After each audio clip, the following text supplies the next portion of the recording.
Hello Pack members! Welcome back to Husky Pack TV!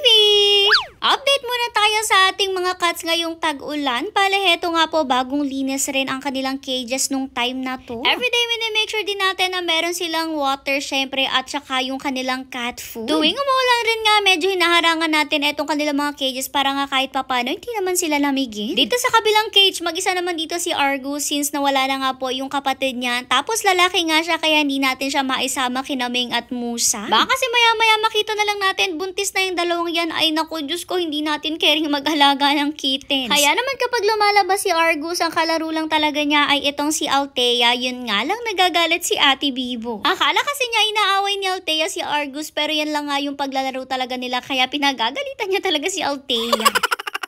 Anyways, ngayong gabi rin nga pala, as per usual, nandito na naman si Mama Cat sa atin na talagang hilata nga siya dyan sa batuhan kaya nilagay siya ni Mother dito sa pinagtanggalan ng mga musang. Diyan kasi nilagay ni Mother yung ginawa niyang pagkain para kay Mama Cat at ayan for the lafang siya dyan. Alam niyo ba guys, sobrang grabe ng tiyan nitong si Mama Cat kasi napakalaki talaga ng tiyan niya at pinaghuhulaan nga namin dito kung ilan ba yung magiging junakis niya. Anyways, habang kumakain siya dyan, umalis nga muna si na Mother saglit para bumili ng dog food. Yun nga lang, dito lang sila sa malapit bumili kasi nga po napakalayo ng bilihan nila and nung time na to gabi na at sarado na talaga yung bilihan. Pero hindi pwedeng hindi tayo magpapakain ng mga doggy sa labas. Yes guys, naubusan na tayo ng food para sa mga doggy sa labas kaya naman bumili si Mother muna dito ng kaunting kilo. Yung binibilhan kasi natin usually yung mga sako-sako bumili tayo ay sarado na po since alas 5 pa lang sarado na talaga sila. Tapos dahil nga bagyong-bagyo inabot na talaga tayo ng gabi ng pagbili ng dog food kaya naman etong konti na lang muna yung binili Mother para nga makapagpakain rin tayo sa mga doggies kahit papano. Anyway, sasamantalahin na rin nga namin ang opportunity guys dahil pinag-uusapan na rin natin ang bagyo at mga doggies. Aware naman tayong lahat na marami nga po ngayon talaga ang mga lugar na bumaha at lumubog na po talaga dahil sa baha dahil nga po sa bagyo. Syempre nag-aalala tayo sa mga kapwa natin na lumubog sa baha, kapaano na kaya sila. Pero syempre nag-aalala rin tayo sa mga doggies na naiiwan nila. Kaya naman guys, if in case po naaalis kayo dahil alam nyo na babaha or tataas na yung baha sa lugar, please make sure po na yung mga doggies nyo is dalhin nyo kasama nyo. Please guys, wag po natin silang iwanan sa mga ganong times dahil sila po is very loyal at never nila kayong iniwan at pinabayaan. Kapag lilikas po tayo, once again, make sure na isama po natin ang ating mga pets, mga pa-dogs, cats, or kung ano pa mang mga pets yan guys. And please do not leave them behind, lalong-lalo na kung nakatali po sila or nakakulong kasi Diyos ko, lalong hindi sila makakasurvive. Imagine nyo lang guys, kung kayo po yung nakakulong tapos biglang bumaha, hindi ko na alam kung anong gagawin nyo at kawawa rin ang mga doggy syempre. So once again and for the last time, please do not leave your pets behind kapag lilikas po kayo. And syempre guys, ingat po tayo ngayon na sobrang ulanin talaga. Stay indoors na lang kung maaari at kung kailangan naman lumabas dahil nga po tayo ay may mga kanya-kanyang trabaho, ay doble ingat na lang rin po tayo. Anyways, balik na tayo sa video. Bale, heto nga nagpapakain na si Kuya Edmar nyo nito at syempre inuna niya nga muna yung malapit dito sa dinaanan nila. Etong first two spots kasi na to, dito talaga masyadong maraming doggies at itong pangalawa nga na to, dito talaga sandamakma kaya ayan, pinili ni Kuya Edmar nyo yung parte ng kalsada na medyo malinis at nilagyan ng pagkain. Kinabukasan naman, itong pinagkabisihan ni ng Mother, bali gumawa nga sila dito ng parang pugad kasi nga napansin natin na itong si Mama Cat palagi na talagang nangangalkal. Actually, pumapasok siya sa ilalim ng kama ni Ate Riza at Kuya Edmar nyo at doon siya nagkakalkal. Mukhang malapit na nga siya manganak at nagna-nesting na siya. Tapos mukhang dito rin niya gustong manganak sa atin kaya naman nag-ready tayo ng pwede niyang anakan if ever na dito nga siya manganganak. Syempre, early in the morning dahil nga po tila at walang ulan ay ayan talagang for the buy na si na Mother ng dog food para nga po sa mga doggies sa labas. Very good nga si Althea at si Ate Chi nung time na to kasi kahit bukas yung gate hindi naman sila lumalabas at nakatingin nga lang sila kay Kuya Edmar nila. Kung mapapansin nyo rin nga pala ibang dog food yung binili ni na Mother for the try nga daw po sila ng ibang dog food para ibigay dito sa mga doggies na nasa labas ngayon. Eto nga sila guys, so for the abang nga sila dyan, talagang sama-sama na sila dyan nag-aabang ng pagkain at yan nga po si na Mama Dog andyan na naman. Pero syempre always present ang pulgoso na napaka-cute at napakalambing. Diyos ko, araw-araw na talaga siyang nandito at napaka-cute talaga niya. Yun nga lang, medyo may konting kati-kati pa rin siya.